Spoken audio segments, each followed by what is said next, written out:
할렐루야. 우리 서로 인사하실까요? 반갑습니다. 잘 오셨습니다. 환영합니다. 제 이름으로 축복합니다. 한 교회에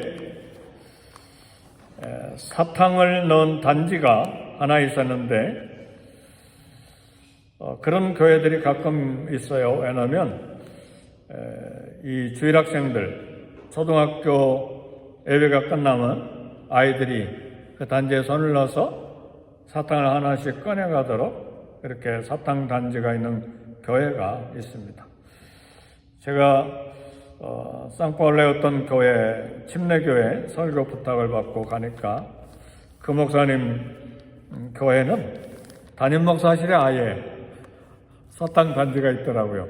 예배가 끝나니까 아이들이 쭉 가요. 왜 가나 했더니 전부 다 사탕 단지에 손을 넣어서 하나씩 사탕을 가져가는 거예요.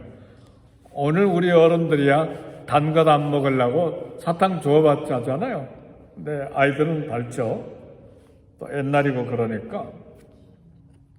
어느 날 목사님의 삼촌이 손자를 데리고 교회에 왔는데 대화 중에 손자가 또 심심하고 하니까 이제 사탕을 하나 꺼내 먹으라고 했는데 이 손자가 단지 안에 넣은 손이 안 빠지는 거예요.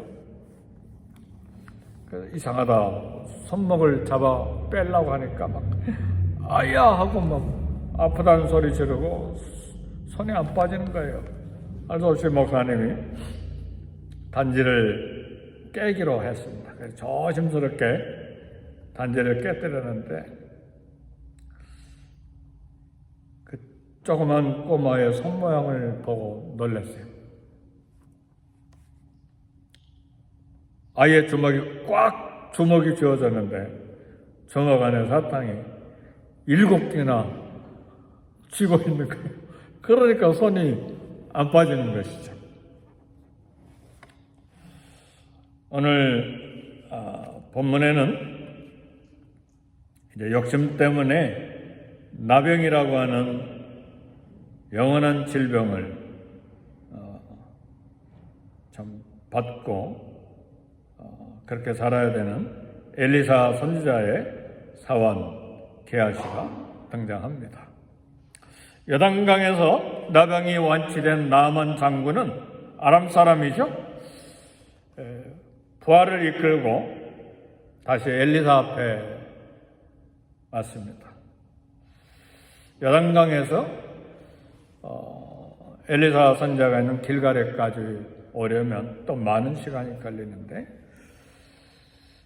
피가 쏟아지고 살점이 떨어지는 그런 나병, 그리고 언제 죽을 줄 모르는 그런 불안과 공포 속에서 살았던 나만 장군이 여러 겸손을 테스트하는 그런 과정을 거쳐서 요단강에서 몸을 7번 씻고 나올 때에 어린아이와 같은 사살을 받았으니 얼마나 감격했겠습니까?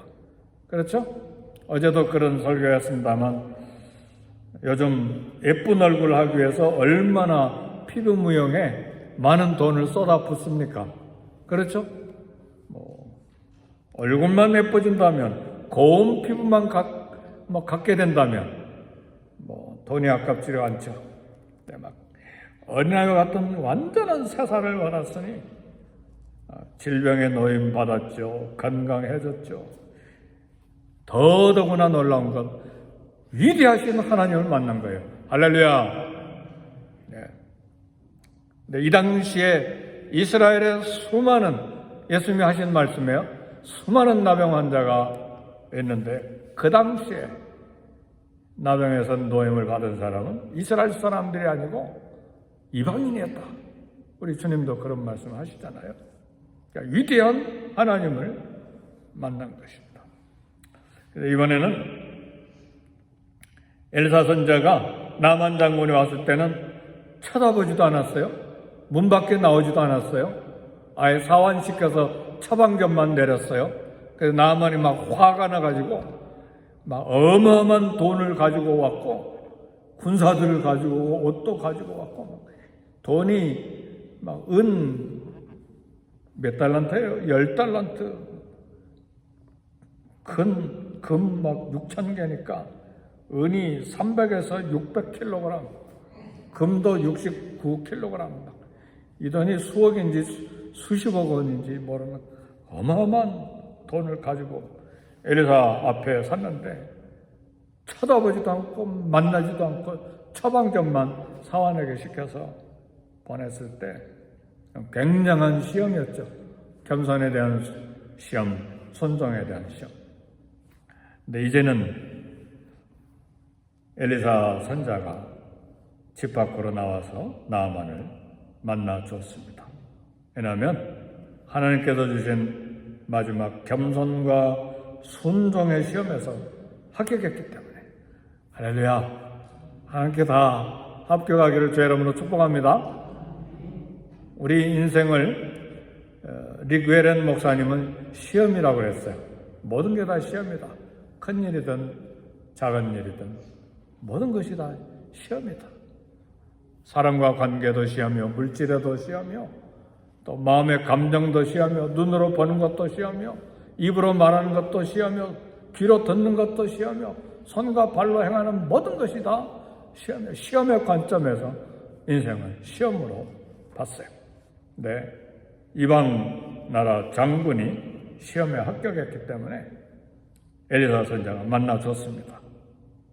네, 나아만은 마음에 기쁜 신앙 고백을 했습니다. 내가 이스라엘 외에는 온 천하에 참 하나님이 없는 것을 알았나이다. 굉장한 신앙 고백을 했습니다.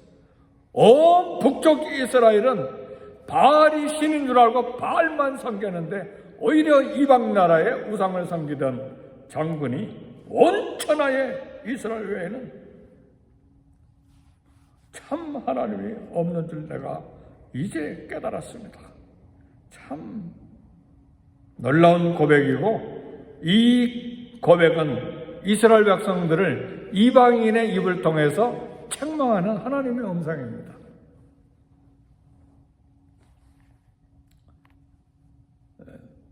불행하게도 이스라엘은 바알 우상을 섬기면서 하나님께 등을 돌리고 있는 것이죠. 지금 7년간 흉년이 든 이유가 뭡니까?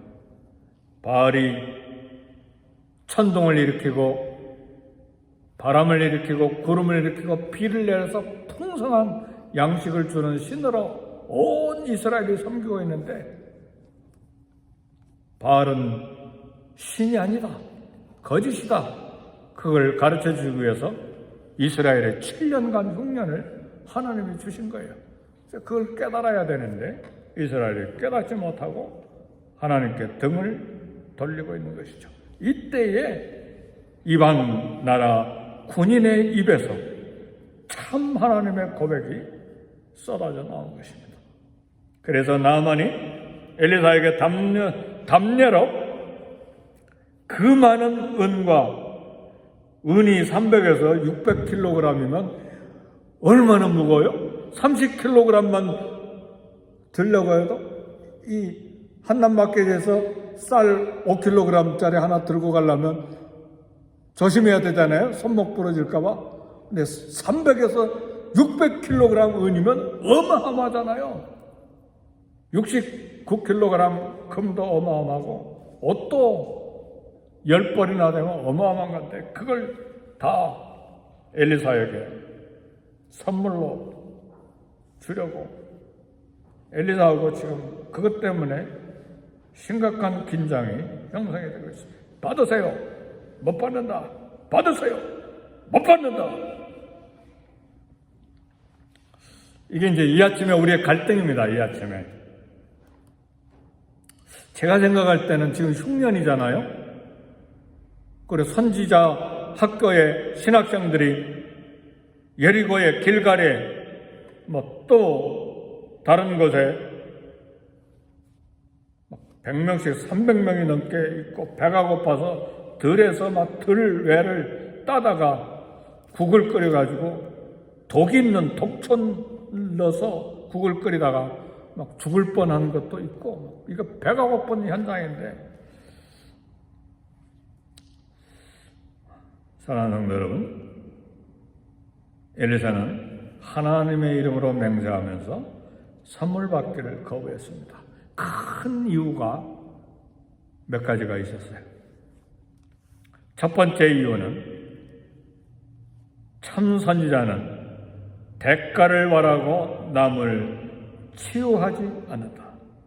선지자는 하나님의 살아계심과 위대하심을 증거하기 위해서 사역한다. 엘리사의 사역 원리가 있었어요. 사역 철학이 있었어요. 엘리사는 이미 나만의 입술을 통해서 하나님이 위대하시다는 고백을 받았어요.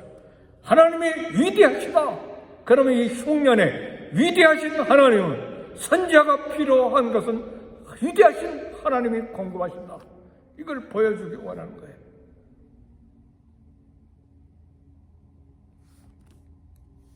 그러므로 엘리사는 더 이상 아무것도 필요하지 않았어요. 왜요?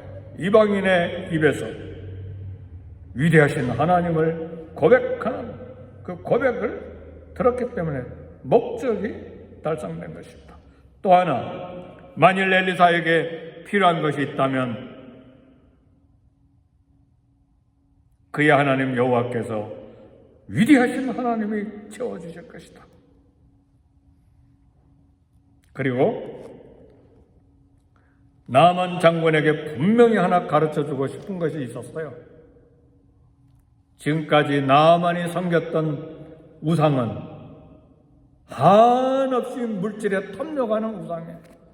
그래서 바알을 섬길 때 모든 물질을 정성껏 다 바쳐야만 했는데 하나님은 그런 신이 아니다. 하나님은 우상과는 달리 찬송과 감사의 믿음을 원하시는 하나님이지, 너희 이방신처럼 물질을 원하시는 분이 아니시다. 이걸 깨닫도록 하기 위해서 절제한 것입니다.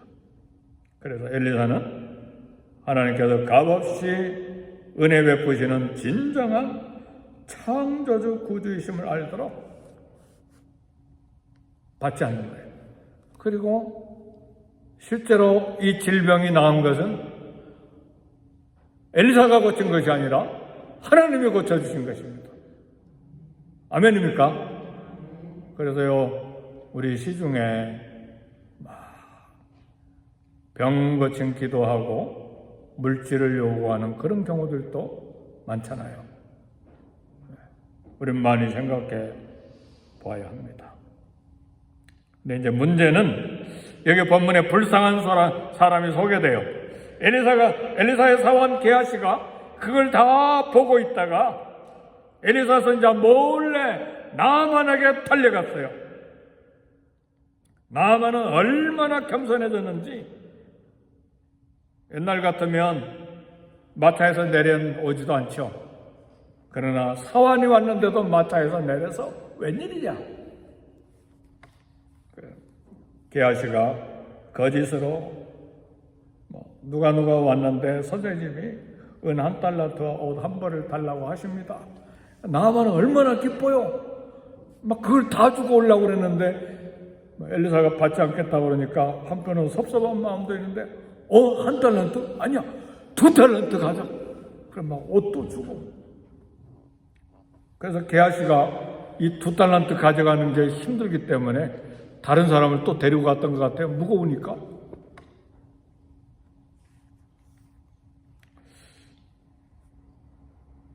엘리사 선지자가 이야기합니다. 어디 갔다 왔느냐? 게하시가 답합니다. 아무데도 가지 않았습니다. 이 엘리사 선지자의 입에서 나오는 말이 중요합니다. 지금이 금과 은과 모든 물질을 받을 때냐? 두 가지 의미가 있어요. 온 이스라엘이 흉년 때문에 굶주려 있는데 너만 욕심 차리고 물건을 받을 때냐? 너만 살겠다고? 또 하나 있어요. 지금 아람 나라와 이스라엘이 군사적인 긴장 가운데 있는데 곧 아람 나라가 또 쳐들어옵니다. 적들에게 이것을 받을 때냐? 사랑하는 성도 여러분, 말씀을 마칩니다. 우리는 때를 분별할 줄 알아야 되고 상황을 하나님 마음을 가지고 하나님 눈으로 판단하는 그런 신앙을 가져야 됩니다. 좋은 게 다 아니에요. 신앙의 길은 때로는 고독하고 신앙의 길은 때로는 바보처럼 보이고 신앙의 길은 신앙을 지키기 위해서 때로는 절제할 줄 알아야 되고 상황을 분별할 줄 아는 지혜가 있어야 됩니다. 이방 군인은 하나님을 만나 위대한 하나님을 고백하는데 선지자의 기적을 옆에서 수없이 보았던 이 게하시는 지식과 신학은 있었지만 믿음은 전혀 없었습니다. 지금이 어느 때냐? 세상이 어찌하든 나만 잘 살겠다는 그런 것은 복음도 아니고 교회도 아니고 성도도 아닙니다. 이것은 나만의 묻는 병이 게하시에게 옮겨갔다는 게 그게 중요한 사건이 아니라 이 게하시의 한 신앙이 이 지식과 신학으로만 있는 신앙이 믿음이 없는 이 모습이 이스라엘을 대표한다 그 말이에요. 이스라엘 민족을 대표하는 그런 모습이라 그 말이죠. 오늘 나의 한 사람의 신앙이 미국 땅에서 우리 한국 민족의 모습을 대표할 수도 있어요. 우리 가정을 대표할 수도 있어요.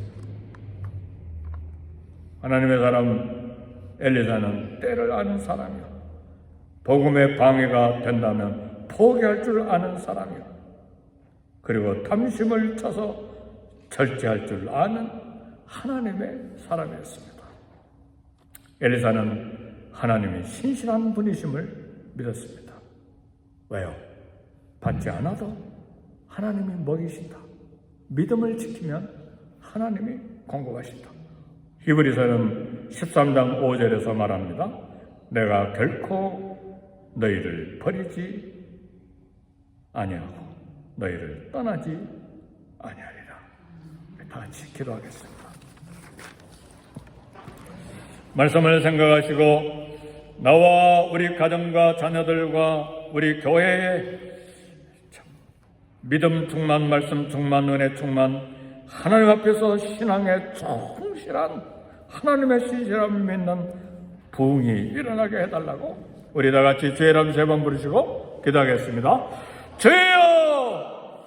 주여! 주여! 하나님 아버지, 오늘 엘리사와 나만과 게하시의 사건을 통해서 하나님의 사람으로 어떻게 믿음을 지키며 이 땅을 살아야 될지 도전을 받았습니다.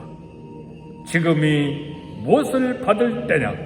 때를 분별하고 하나님의 영광을 위하여 절제하며 하나님의 사람으로서 믿음을 지킨 엘리사 선자의 모습을 보며 저희들이 도전을 받습니다. 이 인생 여정, 이 미국 이민생활 사는 동안에 때를 분별하고 하나님의 모든 마음을 깨달아 신앙의 결단과 믿음을 지켜 이 땅을 살아가는 우리 모두 되게 하시되, 나와 우리 가정과 우리 자녀들과 우리 교회와 이 LA 땅에 사는 하나님의 백성들에게 참 믿음을 고백하며 온 천하에 하나님만이 위대하시다는 고백을 함으로 복음을 증거하는 우리 모두 되게 해 주옵소서.